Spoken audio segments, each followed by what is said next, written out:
Who are the best players in baseball? Let's talk about that, shall we?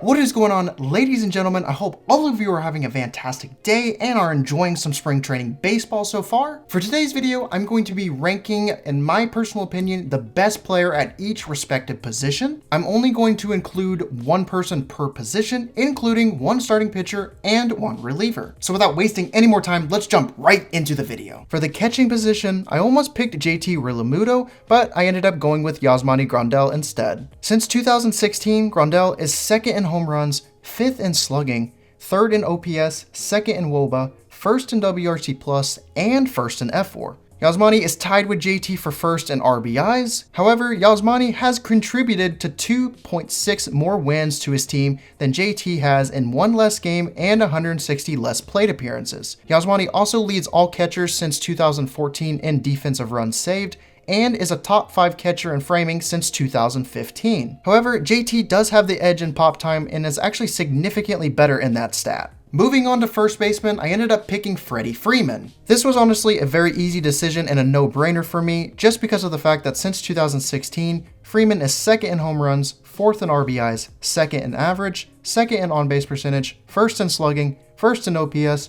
first in WOBA, first in WRC plus, and first in F4. My vocal cords are being literally ripped to death because of how many times I said Freddie Freeman was first in his respective category. Freddie Freeman isn't only the nicest guy in the league, but he is absolutely a wrecking ball to deal with. He also plays solid defense, saving 18 runs and recording a 12.4 ultimate zone rating since 2016, as well as he has also recorded 8 outs above average since 2017. For the second base spot, I ended up going with DJ LeMahieu. I did try to refrain from being biased because I am a Yankee fan and I was thinking about putting Max Muncy on this list, but I just had to go with DJ. The reason I had to go with DJ is because he's been a model of consistency since 2019. Since 2019, DJ is fifth in home runs, first in RBIs, second in K percentage, first in average, first in on-base percentage, second in slugging, first in OPS, first in WOBA, first in WRC plus, and first in F4. Just like Freddie Freeman, DJ LeMahieu sure loves to lead some offensive categories. DJ is also an elite defender who has saved 56 runs and posted a 30 ultimate zone rating since 2011. And since 2017, DJ leads all second basemen with 23 outs above average. Now, like I said before, I thought about picking Max Muncy, who actually leads all second basemen in F4 since 2018,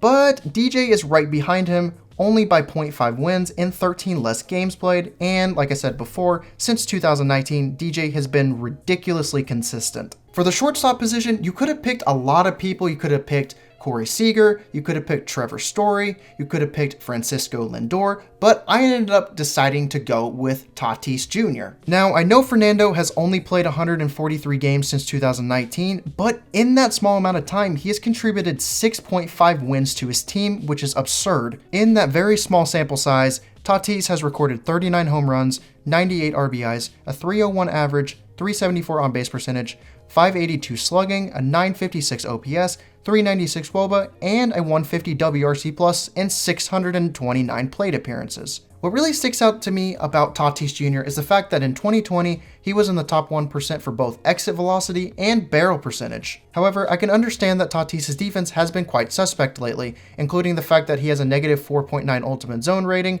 with a negative 2 DRS. Tatis Jr. does have one thing going for him, and that's the fact that he was in the top 1% for outs above average in 2020. I know this is a pretty substantial gamble for me to ride upon, especially since Tatis hasn't even played a full season, which isn't his fault, but I like Tatis' upside so much, and I like the predictions that he has moving forward, and I expect him to be around a 4 to 6 win player. For third base, this is another position you could have picked many options. You could have picked Alex Bregman, even though he cheated. You could have picked Matt Chapman, you could have picked Jose Ramirez, you could have picked Nolan Arenado. However, I ended up going with Anthony Rendon. Since 2017, Rendon is 7th in home runs, 2nd in RBIs, 1st in on-base percentage, 2nd in slugging, 1st in OPS, 1st in WOBA, 2nd in WRC plus, and 1st in F4.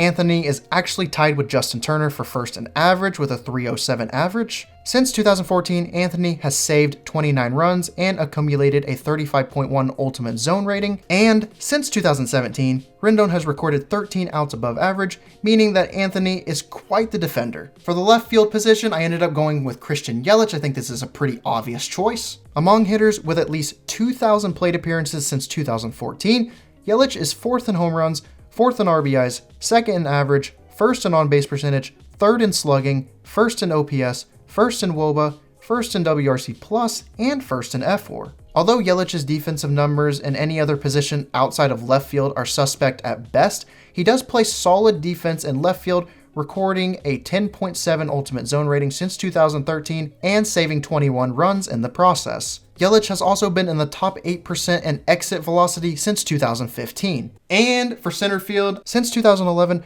Trout leads all qualified hitters in home runs, RBIs, walk percentage, on-base percentage, slugging, OPS, WOBA, WRC+, and F4. The most fascinating element about Trout's game is the fact that he's only 29 years old, and I'm not even sure if he's even hit his prime yet, which is beyond terrifying. Trout is almost a 76 win player at 29 and has passed all-time greats such as Derek Jeter, Reggie Jackson, and Johnny Bench in F4. Since 2011, Trout is actually tied with Charlie Blackmon for first in average, but you can only put so much stock into that considering Charlie Blackmon is heavily aided by Coors Field. Nonetheless, since 2015, Trout has been in the top 7% in barrel percentage, and, well, he's Mike freaking Trout. There's nothing that needs to be said other than he is the man. For the right field position, a lot of Yankee fans are probably going to burn my house down for this one, but I had to pick Mookie Betts. Since 2016, Betts is 5th in home runs, 3rd in RBIs, 2nd in average,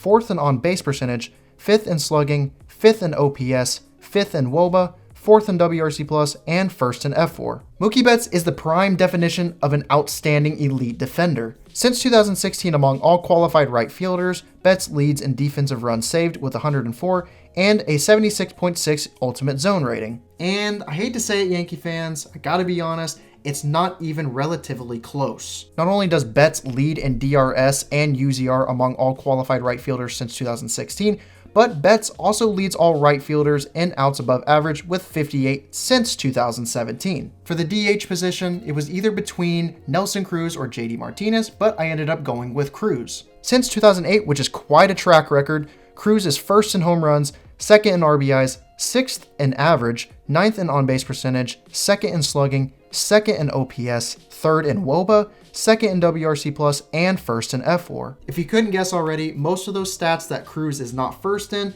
it's because of David Ortiz. Since 2015, Nelson Cruz has been in the top 7% in barrel percentage, and Nelson Cruz has done something that no other player in the league has ever done, and that is he is the first player in StatCast history to record 3 base hits with 110 plus mile per hour exit velocities. On to the starting pitching. This is another one where Yankee fans are probably going to burn my house down for it, but I've got to be completely honest with you. For this spot, I have to give it to Mr. Jacob deGrom. Since 2017, deGrom is 1st in innings pitched, 1st in ERA, 2nd in FIP, 2nd in xFIP, 4th in Sierra, and 1st in F4. Since 2014, Jacob deGrom has struck out 10.46 hitters per 9, walked 2.19 hitters per 9, and given up 0.78 home runs per 9. And I can't forget to mention that in 2018, deGrom put up video game numbers, and when I mean video game numbers, I mean he put up a 1.70 ERA, 1.99 FIP, a 0.91 WHIP,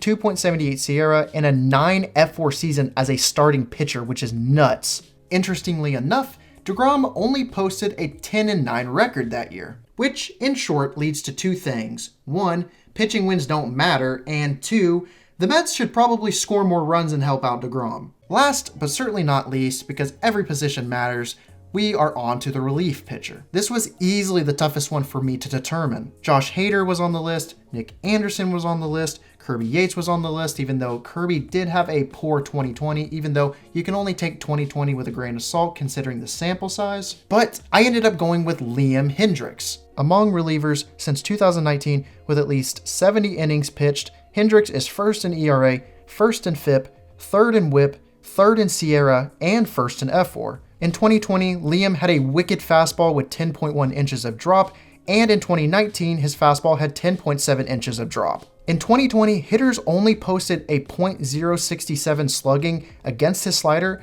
and a .083 slugging against his curve. In 2019, hitters posted only a 190 slugging against his slider and a 154 slugging against his curve. I think it's safe to say that whether Liam uses his fastball, he uses his slider, or he uses his curve, he's got filthy stuff. His arsenal is disgusting. That's about it, ladies and gentlemen. I hope you guys enjoyed the video, and leave a like and subscribe if you haven't already. Also, make sure you go to the comment section, put a comment down below, and let me know who your favorite players are, and also let me know who you think the best players are in the league. Outside of that, I hope you guys did enjoy the video. It means a lot to me. I hope you guys are also enjoying baseball and the fact that spring training is back in action, and I will see you guys on the next video.